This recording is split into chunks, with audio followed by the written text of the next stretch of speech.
కాంగ్రెస్ పార్టీతోనే హైదరాబాద్ అభివృద్ధి సాధ్యమన్నారు మంత్రి కోమటిరెడ్డి వెంకటరెడ్డి. ధరణి పేరుతో కబ్జాలు చేసిన భూముల్ని హైడ్రా కూల్చుతుందని చెప్పారు. 10 ఏళ్లలో డబుల్ బెడ్రూమ్ ఇండ్లు, రేషన్ కార్డులు ఎందుకు ఇవ్వలేదో కేటీఆర్ సమాధానం చెప్పాలని అంటున్న మంత్రి కోమటిరెడ్డి వెంకటరెడ్డితో మా ప్రతినిధి హరీష్ ఫేస్ టు ఫేస్. జూబ్లీస్లో ప్రచారాలు జోరుగా కొనసాగుతున్నాయి. 3 రోజులకు సంబంధించి కూడా గడువున్న నేపథ్యంలో కూడా మొత్తంగా ప్రచారాలు కొనసాగుతున్నాయి. మనతో పాటు మంత్రి కోమటిరెడ్డి వెంకటరెడ్డి ఏం చెప్తారు, జనాలకు ఏం చెప్తారు? ఒకవైపు కాంగ్రెస్కి ఎందుకు ఓటేయాలంటూ కూడా అక్కడ బీఆర్ఎస్ నేతలు చెప్తాం.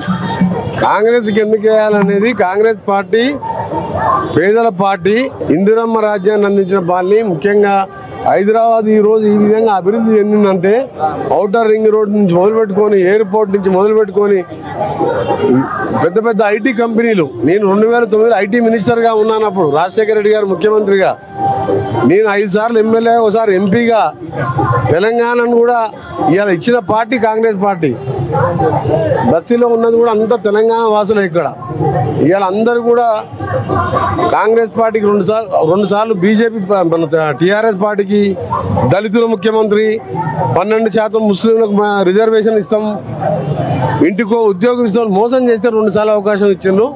అందుకనే 2023 డిసెంబర్లో ఇవాళ మా మంత్రివర్గం రేవంత్ రెడ్డి గారు ముఖ్యమంత్రిగా, మేమందరం మంత్రులుగా కాంగ్రెస్ పార్టీ ప్రభుత్వం రావడం జరిగింది. మీకు తెలుసు, అప్పుడే సగం కారు డొక్కు అయిపోయింది. మళ్ళా 2024 పార్లమెంట్ ఎన్నికల్లో గుండు సున్నా.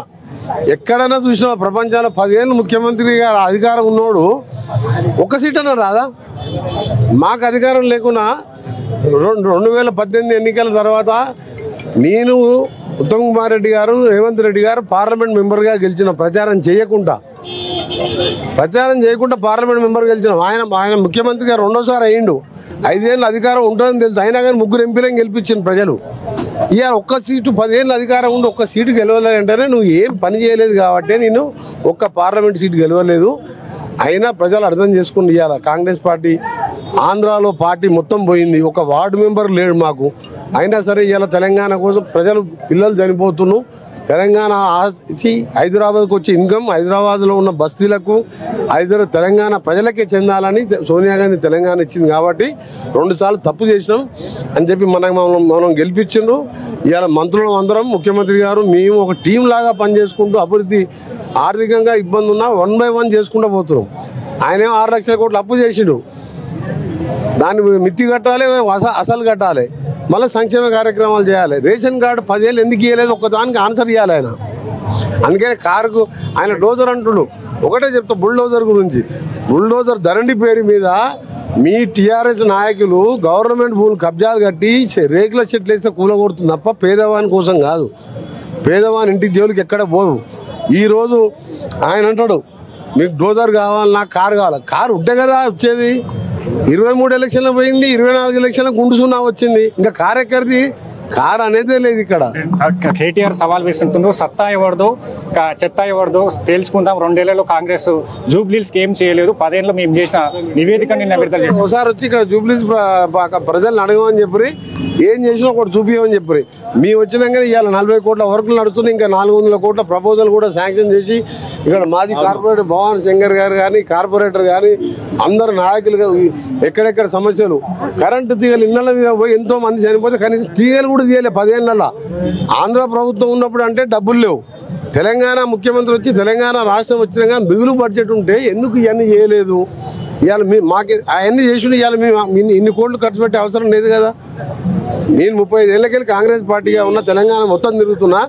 5 లక్షల ఇంద్రమ్మ ఇల్లు కట్టుకుంటా ఎంత సంతోషంగా ఉందంటే వాళ్ళ ముఖాలలో ఇలా ఊళ్ళకి పోగానే, సార్ ఇంద్రమ్మ ఇల్లు 5 లక్షలు వచ్చింది సార్ నాకని గర్వంగా చెప్తున్నాను.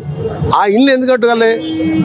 10 ఏళ్ళకెళ్ళి రేషన్ కార్డు ఎందుకు వెళ్ళి? దీనికి సమాధానం చెప్పు కేటీఆర్. ఫస్ట్ దానికి సమాధానం చెప్పి మాట్లాడను. ఊరికే మాటలతో బతికిన తప్ప ఎప్పుడు మాటలతో ప్రజలు నమ్మరు. మీరు చూడండి రిజల్ట్ 14వ తారీఖు రోజు 30 నుంచి 50,000 మెజార్టీ వస్తున్నది. వాళ్ళు ఎన్ని మాటలు చెప్పినా వాళ్ళంతా ఆ సెంటిమెంట్ పనిచేస్తే కంటోన్మెంట్లో పనిచేస్తున్నాయి కదా సెంటిమెంట్. అంతేందుకు పీజేఆర్ గారు హైదరాబాదే కాదు తెలంగాణ కోసం, హైదరాబాద్ కోసం పోరాటం చేసిన నాయకుడు చనిపోతే హార్ట్ అటాక్తో 59 ఏళ్ళకే క్యాండిడేట్ పెట్టొద్దని చెప్పి చంద్రబాబు నాయుడు కూడా డ్రాప్ చేసుకుంటే, ఇదే కేసీఆర్ గారు ఇంటికి పోయి వాళ్ళ భార్య పిల్లలు బతులాడితే కూడా ఇంటికి బయటికి రాలేదు, పోటీ పెట్టిండు. అందుకని సెంటిమెంట్ చూసాల్సిస్తలేరు. ఇక్కడ అభివృద్ధి చూస్తున్నాం. జనాలు రాగానే తప్పకుండా వేస్తామని మేము అడగకముందే ఓటేయండి అని అంటే అడగకముందే మేము వేస్తున్నాం, మేము కాంగ్రెస్ అని చెప్తున్నాం. అందుకనే అంత ఖచ్చితంగా 30 నుంచి 50,000 మెజార్టీని ఎందుకు చెప్తున్నా అంటే 10 ఎలక్షన్లు నడిపినా 7 సార్లు పోటీ చేసిన, నేను 6 సార్లు గెలిచిన. ప్రజల నాడి చూస్తే వాళ్ళ ముఖం చూస్తే అర్థం కాదా? తప్పకుండా మేము గెలుస్తున్నాము. ఇదే కాదు, మళ్ళీ ఇంకా 5 ఏళ్ళు కూడా కాంగ్రెస్ పార్టీ అధికారంలోకి ఉంటుంది. తెలంగాణ ఇచ్చిన పార్టీగా సోనియా గాంధీకి రుణం తీసుకోవాలని మొన్న గెలిపించున్నాం.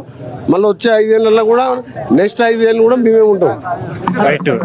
ప్రధానంగా జూబ్లీహిల్స్ సంబంధించి కూడా గత 10 ఏళ్ళు బీఆర్ఎస్ హయాంలో కూడా ఇలాంటి అభివృద్ధి కార్యక్రమాలకు సంబంధించి కూడా నోచుకోలేదు. ఇక్కడ జూబ్లీహిల్స్ లో కాంగ్రెస్ పార్టీ వచ్చిన తర్వాత 2 ఏళ్ల తర్వాత 400లకు సంబంధించి కూడా ఆ పనులకు, అభివృద్ధి పనులకు శంకుస్థాపనలు కొనసాగుతూ ఉన్నాయి.